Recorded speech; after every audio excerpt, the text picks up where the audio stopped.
and welcome to the Explaining History podcast, and today I'm going to be talking about the immediate aftermath of the Dunkirk evacuation. If we've got time, we'll get on to talking about the beginnings of the Battle of Britain, but I'd prefer to do that in a separate podcast. The difficulty that Britain found itself at the end of the evacuation can't be understated. Of course, Churchill, when he was addressing the House of Commons in the Fight Them on the Beaches speech, he essentially said, that it cannot be understated that this was a colossal military catastrophe and wars are not won through evacuations. On June the 4th, Roosevelt, to one of his chiefs of staff, said, "I might guess this wrong, and it's nothing more than a guess. And if I should guess wrong, the results might be serious. If we should send some destroyers across, they would be of no particular use to the Allies, but they might serve further to enrage Hitler. We cannot tell the turn that the war will take, and there is no use endangering ourselves unless we can achieve some results for the Allies." The chief of staff involved said, "The president was in a delicate position. If you do send some help with bad consequences to ourselves, the people will blame you, just as they will blame you if you don't send help and the Allies are crushed." In June 1940, Roosevelt seems to come to some answers about the dilemmas that face him.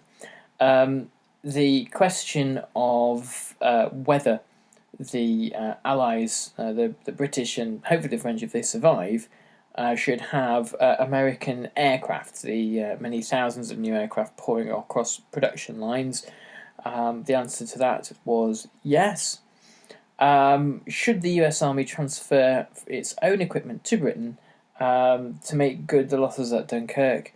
And could the US Navy release destroyers that Churchill requested? Churchill engaged in a telegram with Roosevelt an offer of destroyers for bases. It transpires that the 50 destroyers that were released to the Royal Navy actually were quite old and of not a great deal of use. But the value of the offer was more in its symbolism of showing that America was beginning to commit to Great Britain. Isolationists in Roosevelt's cabinet, such as the Secretary of War Harry H. Woodring and Air Force General Hap Arnold, were threatened with demotion and dismissal if they didn't embrace Roosevelt's plan to throw a lifeline to Great Britain.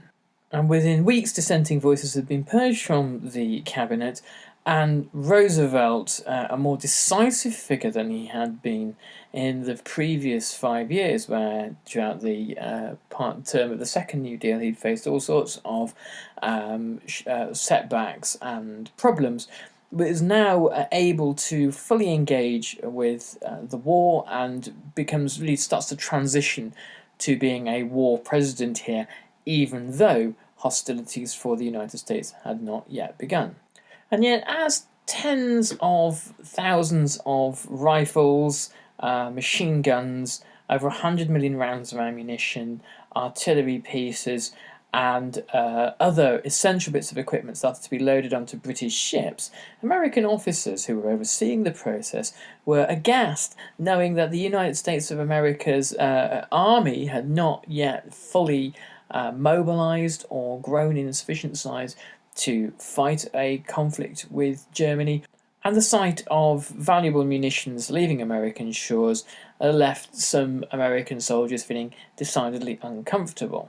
Though by June the 22nd, the view that Joseph Kennedy had sent back to the White House was that now the possibility of an invasion of Great Britain and a total defeat of the British was in sight. And the fear was that this freshly delivered war material would be of no use, perhaps wouldn't even be unloaded from British docks by the time a swastika was flying over the Houses of Parliament, and this would simply hand an immense amount of war material to the Germans, cause problems for America, and be of no use to the British at all. 2/3 of the American public thought that Britain was about to lose the war, and the chiefs of staff who served Roosevelt all believed he was making a mistake in sending aid to Britain, that perhaps Britain should be allowed to fall, and the defence of America could be better conducted through a defence of the Americas themselves, perhaps making sure that the North and South American continents were fully defended by the US Navy, Air Forces, and other branches of the US military. The British knew, and Churchill was absolutely certain of this, that the only way to secure American aid, or perhaps even secure America's role in the war, was to show to American lawmakers, to the executive, and to the American public that the British were doing everything they could to fight as hard as they possibly could against the Germans. The impression that the British were sitting back and hoping for a miracle would certainly sink British chances in the USA. Churchill also had an eye on the US presidential elections of 1940, knowing that isolationist Wendell Willkie was going up against Roosevelt, and that it was entirely possible that Roosevelt may lose, and a America First candidate, i.e. an isolationist not wishing to become involved in the war, would be in the White House by the January of 1941. Churchill was something of a fan of propaganda through deed, and the destruction of the French fleet at Mirs el Kebir near Oran in French Algeria is a good example. Churchill needed to show to the United States that Great Britain was still in the fight. There were ships from the French fleet that were notionally under the control of the new Vichy government, that had laid anchor in North Africa. They were fully combat ready, and there were French crews still aboard, so they were a significant threat if the nature of the Vichy regime turned out to be truly antagonistic towards Great Britain. Churchill was also minded of the fact that the fleet at Oran could well be used as part of the invasion force for Britain, and could take on the Royal Navy, or parts of the Royal Navy at sea, while Hitler's invasion fleet that was being prepared in the Netherlands landed on the south coast. So, after having informed Roosevelt about the threat of the fleet at Oran, a task force was sent to Mirs el Kebir. The Royal Naval Commander James Somerville was sent out to deliver to the French an ultimatum. And the ultimatum read thus: "It is impossible for us, your comrades, up to now, to allow your fine ships to fall into the power of the German enemy. We are determined to fight on until the end, and if we win, as we think we shall never forget that France was our ally, that our interests are the same as hers, and that our common enemy is Germany. Should we conquer, we solemnly declare that we shall restore the greatness of the territory of France. For this purpose we must make sure that the best ships of the French Navy are not used against us by the common foe. In these circumstances, His Majesty's Government have instructed me to demand that the French fleet now at Mirs el Kebir and Oran shall act in accordance with one of the following alternatives. A. Sail with us and continue the fight until victory against the Germans. B. Sail with reduced crews under our control to a British port. The reduced crews will be repatriated at the earliest moment. If either of these courses is adopted by you, we will restore your ships to France at the conclusion of the war, or pay full compensation if they are damaged meanwhile. C. Alternatively, if you feel bound to stipulate that your ships should not be used against the Germans lest they break the armistice, then sail them with us with reduced crews to some French port in the West Indies, Martinique for instance, where they can be demilitarized to our satisfaction, or perhaps entrusted to the United States and remain safe until the end of the war, if the crews are being repatriated. If you refuse these fair offers, I must, with profound regret, require you to sink your ships within 6 hours. Finally, failing the above, I have orders from His Majesty's government to use whatever force may be necessary to prevent your ships from falling into German hands. The French refused the offers laid out by Somerville, and the result was the HMS Hood, the HMS Valiant, the HMS Resolution, and the Ark Royal, and a shield of escorts and cruisers opened fire upon the Dunkirk and the Strasbourg, and 5 other French battleships, of which one was sunk, 2 battleships were damaged, 3 French destroyers were damaged, 1 runs aground, and 1,297 French sailors are killed. This alone sours relationships between not just obviously Vichy France and Great Britain throughout the war, but the Free French, who never forgive what happened at Mers el Khabir. From the French point of view, the handing over of the pride of the French fleet to British control was an insult to French national pride and to Francophone sensibilities.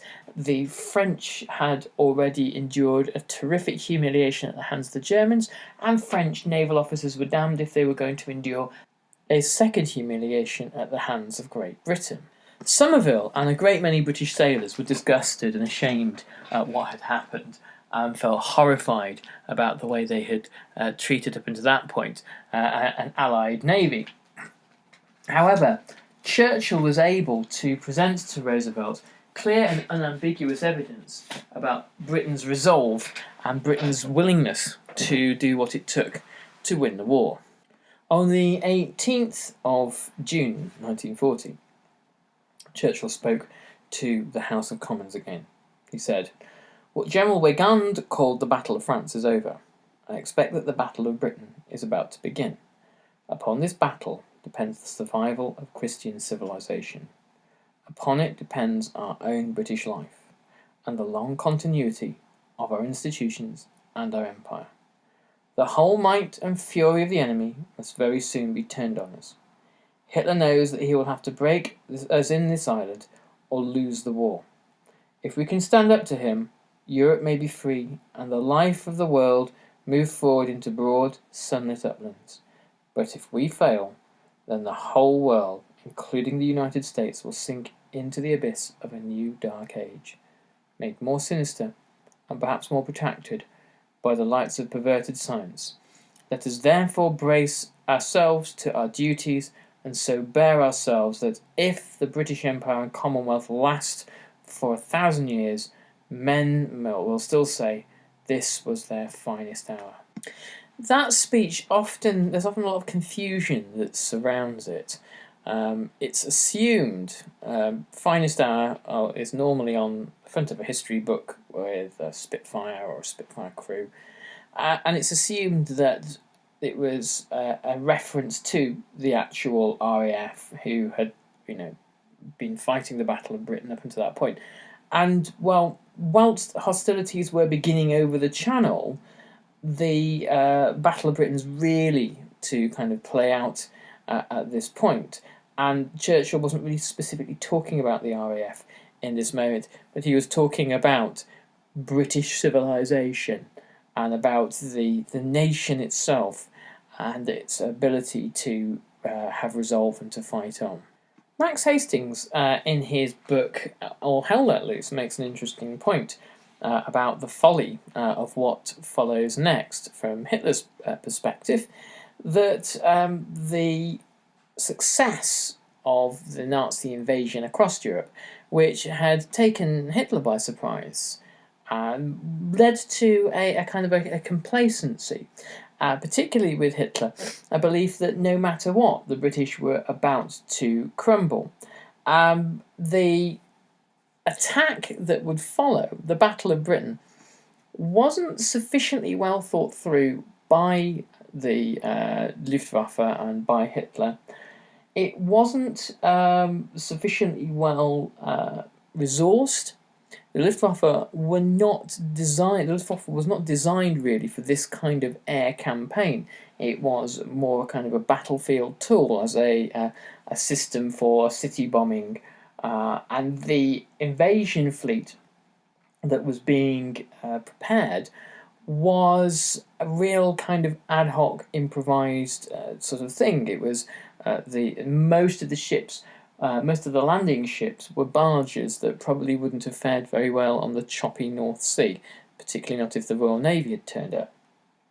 So the whole thing is done very badly. The pilots of the Luftwaffe who are shot down over England and who are interrogated later on universally seem to think that the Battle of Britain was, a bit of a sideshow anyway, and not anything of real great importance. And when Adolf Galland, the Luftwaffe fighter ace, who at the end of the war was interviewed again by the Allies, he concurred. He said that there were much more important things to the Third Reich happening, and that for many Luftwaffe pilots, quite what the Battle of Britain was for was unknown. Max Hastings says that it would perhaps have been better for Hitler to have left Churchill's people, as he put it, to stew on their island, and that by attacking Britain, he gave Churchill easy morale victories and the impression that the British in the Battle of Britain had scored an immense success at the end of it. Now, perhaps that's being slightly too harsh, because the reality is that when the British do emerge from the Battle of Britain, when the campaign against Britain peters out by the autumn of 1940, it presents Hitler with an irreconcilable military dilemma. The British won't give up, and that at some point in the near future, and Hitler is not blind to this possibility, that the British Isles will become a launch pad for continental invasion, particularly when America inevitably joins the war. Despite Churchill's public pronouncements, the threat of an amphibious landing from the continent was less likely than had previously appeared. Certainly, if you look at Alan Brooks' war diaries, who later becomes Churchill's Chief of Imperial General Staff, he's absolutely certain it's going to happen, and deeply afraid of Britain's very limited resources, particularly Britain's lack of armour. Had a Panzer division landed on the South Downs, there would have been virtually nothing to stop it charging towards London. However, the lack of shipping to get the troops across the Channel was a significant issue. The German Kriegsmarine was much smaller than the Royal Navy, and Hitler had never imagined that he would need an amphibious landing fleet to attack the British Isles. And if you imagine how much planning was put into D-Day, 18 months worth, and the accumulation and design and building of amphibious landing crafts was a long-term project. The intelligence that went into D-Day, for example, with British and American Navy divers crawling onto the beaches at night to take samples of sand to see how dense the sand was and how much traction a tank could get going up the beaches.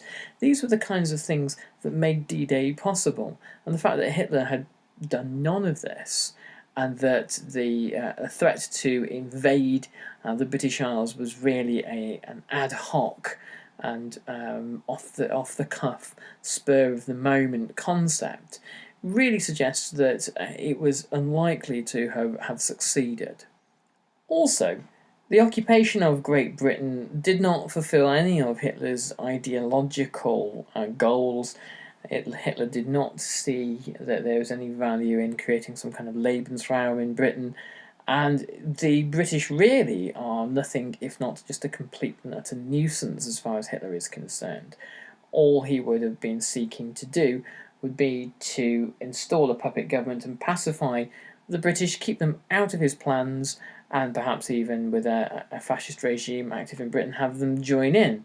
But it's certainly nowhere near the significance that the invasion of the Soviet Union holds. Part of the problem here was that the ability of the German army had been now greatly overestimated by the British, who had seen it in action in France and had experienced, many senior officers had experienced Dunkirk, and thought that the Wehrmacht was unstoppable. Churchill himself had his doubts about an invasion, but firstly, it offered him some of the greatest propaganda victories of his career. It helped him to present himself as a unifying and national figure, and also it helped to galvanise the war effort and to help to develop a national mood of resistance to keep Britain in the war. There was a very great fear that some kind of renewed phony war might begin, and that Britain might lapse back into essentially nothing more than a war of rhetoric with Nazi Germany. When the air war over Britain began, the RAF were in the best position that they had been in. In fact, the British military was in the best position it had been in to actually take on German forces with some degree of the territory that the Luftwaffe were flying over was mapped and controlled with probably the most sophisticated air defence system in the world at the time, courtesy of Hugh Dowding. We'll talk more about him in the next Battle of Britain podcast. A brilliant and inspired Air Force leader who was treated appallingly by Churchill at the end of the Battle of Britain. Despite the fact that the tactical doctrine of the Royal Air Force was clumsy and out of date, and the 303 machine guns in Spitfires and Hurricanes were fairly weedy compared to the nose cannon of a Messerschmitt, the reality was that the Germans were the invading force. They had further to come, they had further to fly, and the British were able to outproduce the Luftwaffe in terms of new aircraft. But again, this is all stuff for a separate Battle of Britain podcast, because we're kind of out of time now. Anyway, so here we talked about the consequences of the fall of France and the Dunkirk evacuation, and what we can see is that they have totally upended all the strategic positions of each of the belligerent powers for good and ill, and a new kind of war from the summer of 1940 starts to emerge, and we'll talk more about this in subsequent podcasts. Anyway, thanks very much. I hope you did enjoy this, and I'll catch you on the next podcast. If you can, give us a good thumbs up on iTunes. I know a lot of you have been leaving some great comments there, and also, if you can, support our Patreon campaign, and I'll be much obliged if you do. Thanks, all the rest. Bye-bye.